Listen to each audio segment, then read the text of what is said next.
आज मी तुम्हाला शेवभाजी कशी बनवायची ते दाखवणार आहे। चला तर बघूया त्यासाठी साहित्य काय काय लागतं ते बघूया। तर इथे बघा साहित्य काय काय घेतले मी ते तुम्हाला दाखवते। इथे खोबरं घेतलंय, किसलेलं खोबरं आहे, हे कांदा घेतलाय, इथे काजू आहे, टोमॅटो आहे, लिंबू घेतलाय, इथे अद्रक आणि लसूण घेतलेलं आहे, कढीपत्ता आणि हे हा कांदा आपल्याला फोडणीसाठी पाहिजे। इथे कोथिंबीर घेतली आहे, इथे मसाले घेतलेले आहेत ते तुम्हाला मी टाकताना दाखवते। आता आपल्याला काय करायचं, इथे मी लोखंडी तवा घेतलेला आहे, तुम्ही बघू शकता। आपल्याला मसाला भाजण्यासाठी मी लोखंडी तवा घेतलाय। आता ह्यामध्ये पहिला आपल्याला खोबरं भाजून घ्यायचंय। तर आता मी खोबरं, तवा तापलेला आहे, आता मी खोबरं टाकून घेते आणि खोबरं भाजून घेऊया। खोबरं आपल्याला मस्त असं लालसर भाजून घ्यायचंय। तर इथे बघा आपलं खोबरं असं ब्राऊन असं भाजून झालेलं आहे, जास्त काळपट पण नाही करायचंय आणि जास्त पण नाही भाजायचंय आपल्याला। तर या पद्धतीचं खोबरं भाजलेलं एकदम बरोबर आहे। आता हे मी काढून घेते खोबरं। आता खोबरं आपण काढून घेतले, आता आपण टाकूया कांदा।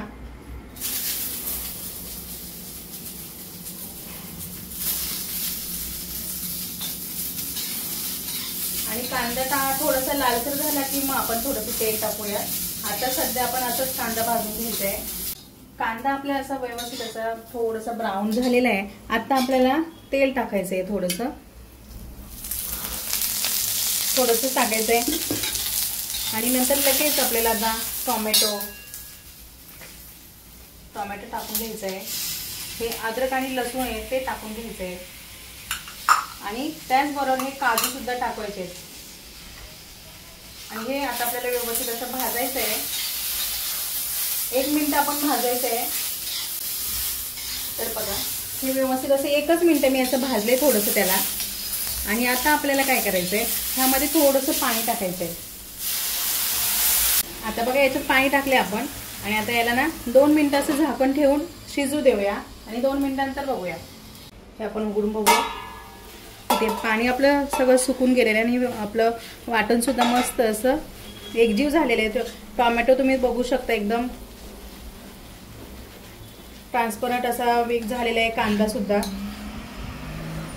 आणि आता आपण गॅस बंद करूया, याला थंड होऊ देऊया आणि हे वाटण आणि खोबरं हे आपण वाटून घेऊया। आता आपण भाजी बनवायला घेतली, कढई तापत ठेवली आणि त्यामध्ये तेल सुद्धा टाकलेले। आता आपल्याला फोडणीसाठी टाकायचं आहे कढीपत्ता।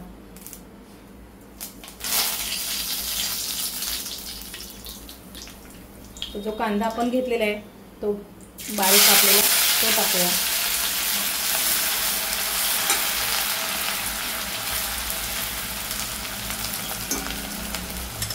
कांदा आपला ब्राऊन झालेला आहे। आता आपण हे सगळे मसाले हे काश्मीरीला आले ते टाकून घेते, 2 चमचे घेतले आणि हा आपला घाटी मसाला आहे, हे धना पावडर आहे आणि हळद। आता हे आपण परतून घेऊया।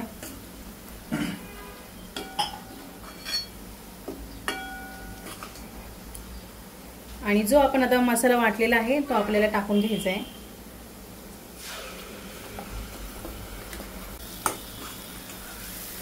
वाटण टाकून झाले आपल्याला, मसाला आपण असं व्यवस्थित मस्त तेल सुटेपर्यंत आता फ्राय करून घेऊया। मसाला बघूया आपला, इथे बघा मस्त मसाला असा फ्राय झालाय। तरी अजून थोडंसं तेल सुटायला पाहिजे त्याला। आपण अजून परत 2 मिनिटं परत झाकण ठेवूया आणि परत 2 मिनिटं वाट बघूया तेल सुटण्याची। आता मसाला बघूया, परत तेल मस्त सुटलेले आणि मसाला व्यवस्थित असा फ्राय झालाय। याचा अर्थ आपला मसाला मस्त फ्राय झालाय। तर आता काय करायचं आपल्याला, याच्यामध्ये गरम पाणी ओतायचं। इथे मी गरम पाणी करून घेतलेलं आहे, मी आता गरम पाणी ओतते आणि शेवभाजीमध्ये गरम पाणी ओतायचंय आणि जेवढं आपल्याला टाकायचंय तेवढंच आपण टाकायचं। जेवढी भाजी बनवायची आपल्याला त्या प्रमाणात आपण पाणी टाकायचं। मसाला व्यवस्थित असा मिक्स करून घेऊया आणि याला एक उकळी येऊ देऊया आणि शेव आपल्याला नंतर टाकायची, जेव्हा आपल्याला खायची असते ना भाजी त्याच वेळेस शेव टाकायची। आता आपल्याला शेव नाही टाकायचे। तर इथे बघा आपली ग्रेव्ही थोडीशी घट्ट आहे, तर एवढी घट्ट नको आहे आपल्याला, थोडंसं अजून पाणी टाकूया। कारण शेव टाकल्यानंतर ती अजून ग्रेव्ही घट्ट होऊन जाते, म्हणून जरा पातळच ठेवायची.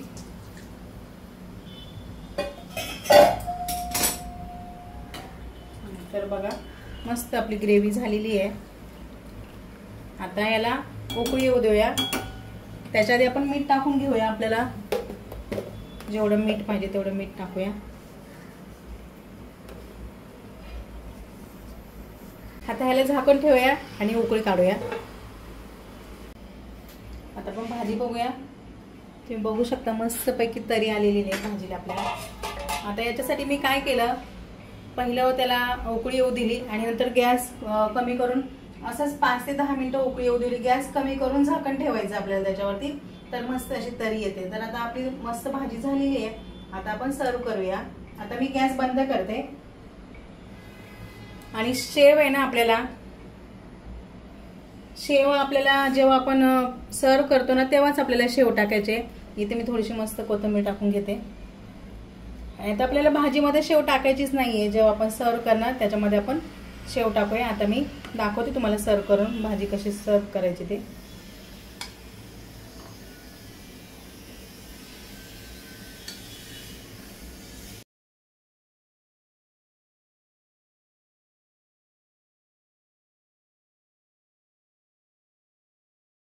तरी ते आपण भाजी काढून घेतली आहे. नंतर आपल्याला अशी शेव वरून टाकायची आहे.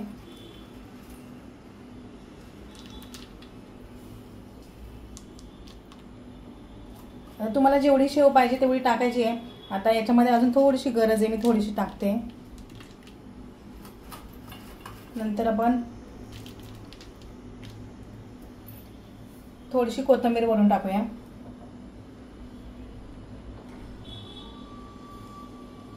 आणि आता आपण थोडीशी तरी टाकूया. अशी मस्त भाजीची तरी घ्यायची आहे.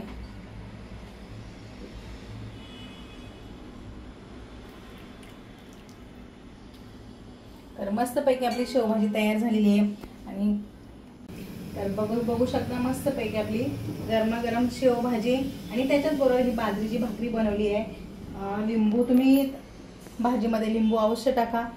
कांदा मस्त असं कांदा कापून घेतलेला आहे. आणि अशी शेवभाजी आपली तयार झालेली आहे. शेव तुम्हाला आपण जेव्हा खायच्या 5 मिनिटं आधी तुम्ही अशी भाजीमध्ये शेव टाकायची आहे आणि नंतर 5 मिनिटांनंतरच आपण खायला घ्यायचं. म्हणजे काय होईल, ही शेव आहे ना थोडीशी नरम होईल. नाहीतर एकदम आपण जेवताना असं घेतलं तर ती कडक कडकच राहील, थोडी भिजणार नाही. आता 5च मिनिटं आधी ठेवायची, जास्त आधी घ्यायची नाहीये, नाहीतर ती नरम होऊन जाईल. तर या पद्धतीने अशी मस्त शेवभाजी तुम्ही सुद्धा करून बघा. आणि त्याच्याच सोबत मस्तपैकी अशी गरमागरम बाजरीची भाकरी. तर अशा पद्धतीने आपली शेवभाजीची रेसिपी मस्तपैकी तयार झालेली आहे. तर नक्की तुम्ही बनवून बघा. व्हिडिओ कसा वाटला ते नक्की सांगा. आणि व्हिडिओ आवडला असेल तर लाईक करा, शेअर करा आणि सबस्क्राईब करायला विसरू नका. थँक्यू. बाय.